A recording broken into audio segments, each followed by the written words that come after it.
আজকে যে বিষয়টা আমি এখানে আলোচনা করব, আপনার জন্ম পত্রিকা থেকে বা জনমকুণ্ডলী থেকে আপনি কিভাবে বুঝতে পারবেন যে কোন গ্রহটা আপনাকে লাভবান করতে পারে। আমরা যেকোনো লাভের বিচার করে থাকি একাদশ ভাব থেকে। লগ্নের একাদশ ভাব থেকে বিচার একরকম, দ্বিতীয় ভাবের একাদশ ভাব থেকে বিচার একরকম। তেমনি প্রত্যেকটা ভাবেরই একাদশ ভাব কিন্তু সেই ভাবটার লাভকে নির্দেশ করে। তো এখানে মূলত আমি এখানে অর্থের ব্যাপারটাই আলোচনা করব। তো এখানে আপনি কোনো ভাবের থেকে একাদশ ভাব বিচার যে করবেন, আমি সেই বিষয়টা কিন্তু এখানে আলোচনা করব না। আপনার জন্মকুণ্ডলিতে দেখে নিন শুক্র কোন রাশিতে রয়েছে। ঠিক সেখান থেকে ১১ নম্বর যে ঘরটা হবে, একাদশ ভাব হবে, সেইখানে দেখুন যে কোনো গ্রহ বসে আছে কিনা। যদি কোনো গ্রহ বসে থাকে তো সেই গ্রহটাই আপনাকে লাভবান করার চেষ্টা করবে। আমি উদাহরণের মাধ্যমেই এখন সেই আলোচনাটা করার একটু চেষ্টা করব। এখানে একটা জন্ম পত্রিকা আমি নিয়েছি, একটা ব্ল্যাঙ্ক হরোস্কোপ টাইপের একটা হরোস্কোপ আমি নিয়েছি। তো মনে করা যাক শুক্র আপনার মিথুন রাশিতে অবস্থান করছে। এখানে আপনার লগ্ন কি এগুলো কিন্তু আমি আলোচনা করছি না। শুধু দেখুন আপনার শুক্র কোন রাশিতে বসে আছে। ঠিক সেখান থেকে আপনি ১১ নাম্বার ঘর চলে যান, অর্থাৎ এখানে মিথুন রাশিতে বসে আছে, তাহলে ১১ নাম্বার ঘরটা মেষ রাশিতে গিয়ে পড়বে। তো আমি একটা গ্রহকে এখানে স্থাপন করেছি, এইভাবে আমি পরপর গ্রহগুলোকে স্থাপন করব এবং সেই গ্রহটা সম্বন্ধে বলারও চেষ্টা করব। মনে করা যাক শুক্র থেকে আপনার একাদশভাবে রবি গ্রহ অবস্থান করছে, তাহলে এই রবি গ্রহই কিন্তু আপনাকে লাভবান করার চেষ্টা করবে। তাহলে রবি কি? রবি হচ্ছে পিতা, রবি হচ্ছে সরকারি ক্ষেত্র। আপনি সরকারি কোনো ক্ষেত্র থেকে লাভবান হতে পারেন, সরকারি চাকরির মাধ্যমে লাভবান হতে পারেন, পিতা কিংবা পিতৃস্থানীয় কোনো ব্যক্তির থেকে লাভবান হতে পারেন, বাড়ির সন্তানের ক্ষেত্র থেকে লাভবান হতে পারেন, বড় ছেলের দিক থেকে লাভবান হতে পারেন, তার দ্বারা কোনো সহযোগিতা পেতে পারেন, প্রভাবশালী কোনো ব্যক্তির সহায়তায় আপনি লাভবান হতে পারেন, আপনি আপনার বস কিংবা সিনিয়র এরকম কারো সহযোগিতাও আপনি লাভবান হতে পারেন।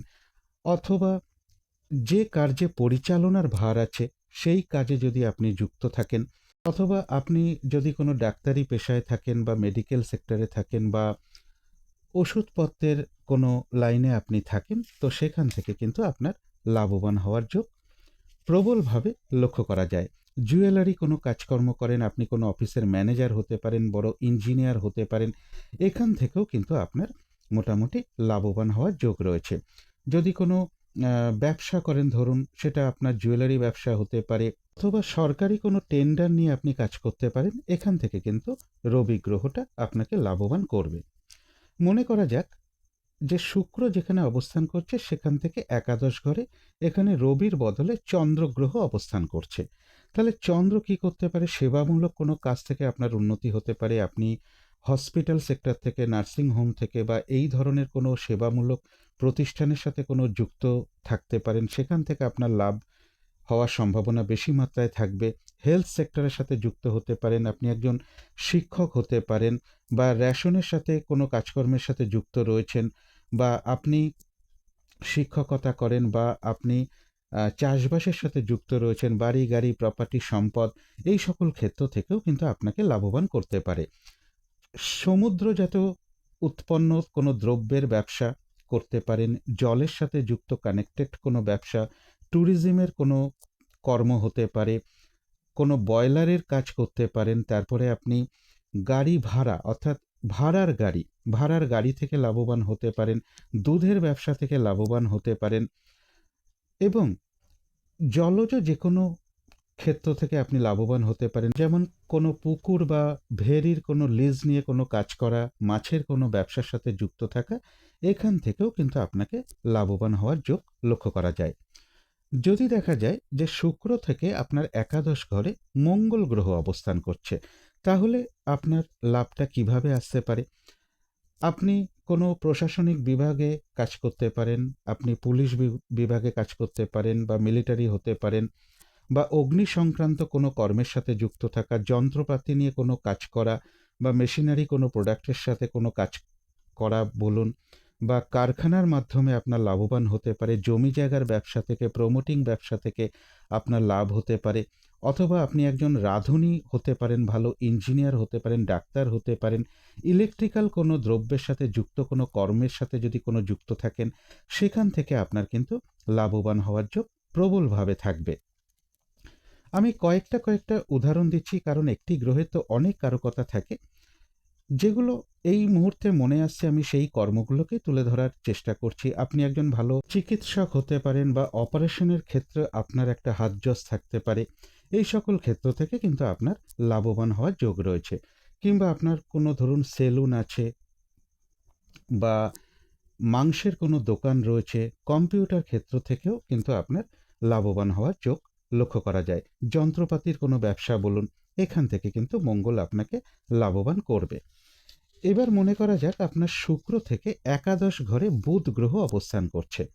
তাহলে বুধ গ্রহ যা নির্দেশ করে, কোনো খেলাধুলার সরঞ্জাম হতে পারে, বই খাতার দোকান হতে পারে, জেরক্সের দোকান হতে পারে, ছাপাখানা হতে পারে।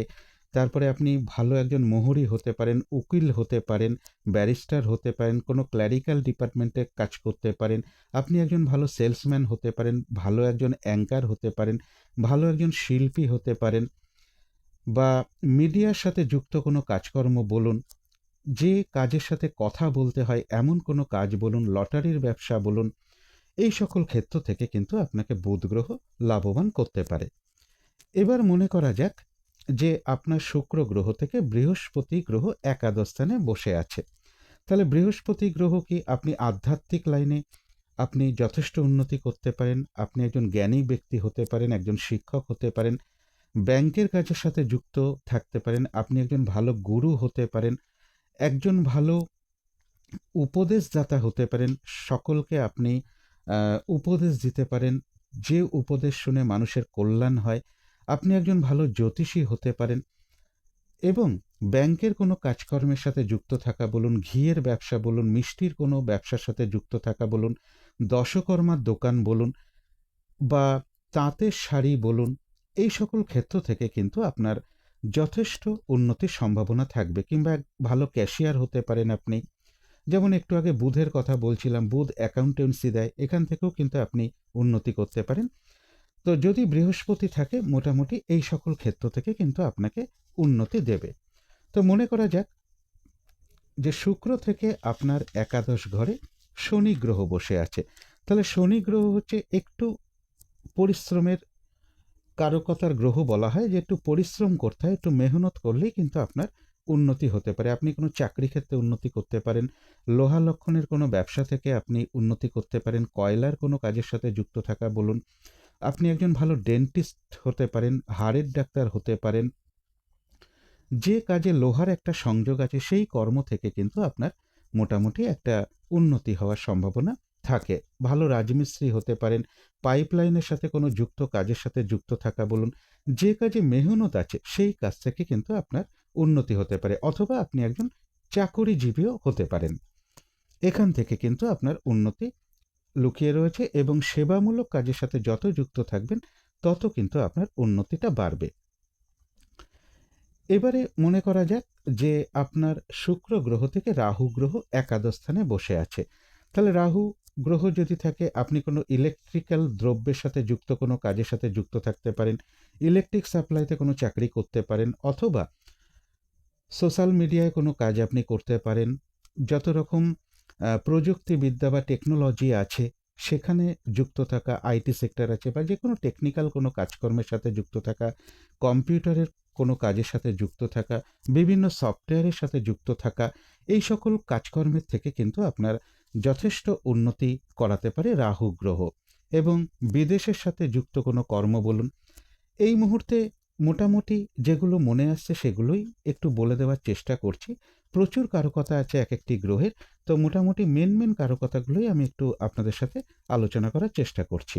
যদি দেখা যায় যে শুক্র থেকে একাদশ স্থানে আপনার কেতু গ্রহ অবস্থান করছে, তাহলে কেতু হচ্ছে গুপ্তবিদ্যা, তন্ত্র মন্ত্র, জ্যোতিষশাস্ত্র থেকে আপনি যথেষ্ট উন্নতি করতে পারেন।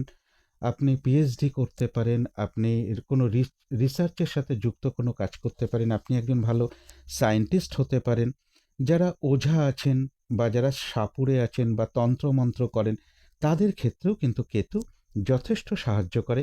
বা সহযোগিতা করে এই সকল কর্ম থেকে কিছু লাভ দেওয়ার। আপনি সিবিআই ডিপার্টমেন্টে চাকরি করতে পারেন, আবগারি ডিপার্টমেন্টে চাকরি করতে পারেন। এই সকল ক্ষেত্রে কিন্তু কেতু আপনাকে যথেষ্ট লাভবান করার চেষ্টা করতে পারে। এখন এখানে একটা প্রশ্ন থাকতে পারে, হয়তো প্রচুর হরোস্কোপে শুক্র থেকে একাদশ ঘরে কোনো গ্রহ থাকতেই পারে, কিন্তু সবাইকে কি একইভাবে লাভবান করবে? তা কিন্তু নাও হতে পারে। আরেকটা প্রশ্ন আসতে পারে এখানে, যে শুক্র থেকে একাদশ ঘরে যদি একের অধিক কোনো গ্রহ থাকে, দুটো গ্রহ, তিনটে গ্রহ যদি থাকে, সেক্ষেত্রে কি হবে? যদি নিচস্থ থাকে বা শত্রু ক্ষেত্রে থাকে, দুর্বল থাকে, তাহলে সেক্ষেত্রে কি হবে? প্রথমে বলবো, দেখুন শুক্র গ্রহ থেকে একাদশ ঘরে একটি গ্রহ আছে কিনা, লক্ষ্য করুন সেই গ্রহটা মিত্র ক্ষেত্রে আছে কিনা বা উচ্চস্থ আছে কিনা। তাহলে তো গ্রহটা আপনাকে শুভ ফলই দেবে। আরেকটু চেক করে নিন সেই গ্রহটার উপর কোনো অশুভ গ্রহের দৃষ্টি পড়ছে কিনা, বা অশুভ গ্রহ যুক্ত হয়ে গেছে কিনা, পাপ পীড়িত ভাব হয়েছে কিনা, এগুলো একটু দেখে নেওয়ার চেষ্টা করুন। যদি থাকে তাহলে সেই গ্রহটাকে একটু বলবান করার চেষ্টা করতে হবে। আবার এমনও হতে পারে যে শুক্র থেকে একাদশ ভাবে একের অধিক গ্রহ থাকতে পারে। তাহলে ঠিক একইভাবে চেক করুন যে যে গ্রহগুলো বসে আছে, সে তার মিত্র ঘরে বসে আছে কিনা, স্বক্ষেত্রে বসে আছে কিনা, উচ্চস্থ ভাবে বসে আছে কিনা, কোনো পাপ গ্রহের প্রভাবে পড়েছে কিনা সেই গ্রহটা, এগুলো দেখে নিন। যদি না থাকে তাহলে এবার চেক করুন নবাংশকে। যদি একাধিক গ্রহ থেকে থাকে, তাহলে সেই দুটো, তিনটে বা চারটে গ্রহ যদি থাকে, তাহলে নবাংশ চেক করুন, অথবা ষোড়শ বর্গ, যেটা 16টা বর্গের যে চার্ট আমরা করে থাকি, সেখানতে প্রত্যেকটা বর্গ থেকে চেক করুন। চেক করে তারপরে পয়েন্ট আউট করুন যে কটা গ্রহ ওখানে বসে আছে। ওই 16টা বর্গ বিচার করার পরে দেখুন কোন গ্রহটা সব থেকে বেশি মিত্র ক্ষেত্রে আছে, স্বক্ষেত্রে আছে বা উচ্চ ক্ষেত্রে আছে, এইগুলো আগে চেক করুন। ওখান থেকে কোনো না কোনো গ্রহ আপনার একটা বেরোবেই বেরোবে। যদি উচ্চস্থও না বেরোয়, মিত্রক্ষেত্রে বেরোতে পারে, স্বক্ষেত্রে বেরোতে পারে। এরকম প্রভাব কোন গ্রহটা সব থেকে বেশি আছে, সে আপনার লগ্নের শত্রু গ্রহ কিনা, সেটাও একটু চেক করতে পারেন। এখানে শত্রু গ্রহ মিত্র গ্রহ থেকে বড় কথা হলো, গ্রহটাকে দেখুন সে আপনার লগ্ন অনুযায়ী কোন ভাবের অধিপতি। প্রত্যেক ভাবই কিন্তু আমাদের অর্থ দেওয়ার চেষ্টা করে। যদি আমরা সেই অ্যাট্রিবিউটটাকে ধরতে পারি বা সেই অ্যাট্রিবিউট অনুযায়ী আমরা গ্রহটার অ্যাট্রিবিউট অনুযায়ী যদি কাজ করতে পারি, অবশ্যই সফলতা দেবে। কোনো গ্রহ হয়তো আপনার একাদশ স্থানে বসে আছে, সে আপনার লগ্নে ষষ্ঠপতি হতে পারে, অষ্টমপতিও হতে পারে, দ্বাদশপতিও হতে পারে।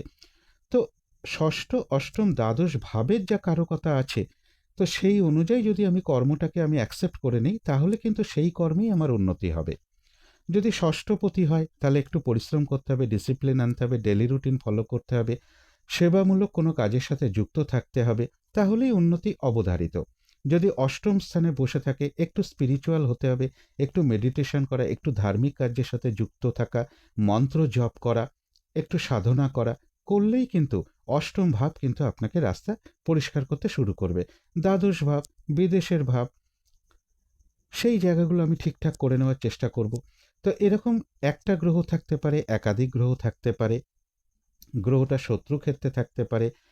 যদি দেখা যায় যে আপনার শুক্র থেকে একাদশে যে গ্রহটা রয়েছে, সে আপনার লগ্নের একটা মিত্র গ্রহ, কিন্তু একাদশ স্থানে হয়তো দেখা গেল নিজের ঘরেই বসে আছে, মিত্রক্ষেত্রেও বসে আছে বা স্বক্ষেত্রে বসে আছে, তবু তার সাথে কোনো না কোনোভাবে শত্রু গ্রহ যুক্ত হয়ে গেছে বা শত্রু গ্রহের দৃষ্টি পড়ে গেছে, কোনোভাবে পাপ পীড়িত হয়ে গেছে, তাহলে একজন অভিজ্ঞ জ্যোতিষীর পরামর্শ নিয়ে কোন গ্রহটাকে ডিসচার্জ করতে হবে, কোন গ্রহটাকে বলবান করতে হবে, সেই গ্রহটাকে কি করে বলবান করে দেওয়া যায়, তার পরামর্শ নিয়ে যদি অবশ্যই গ্রহটাকে একটু বলবান করে ফেলেন, অবশ্যই কিন্তু সেই গ্রহটা আপনাকে লাভবান করার চেষ্টা করবে।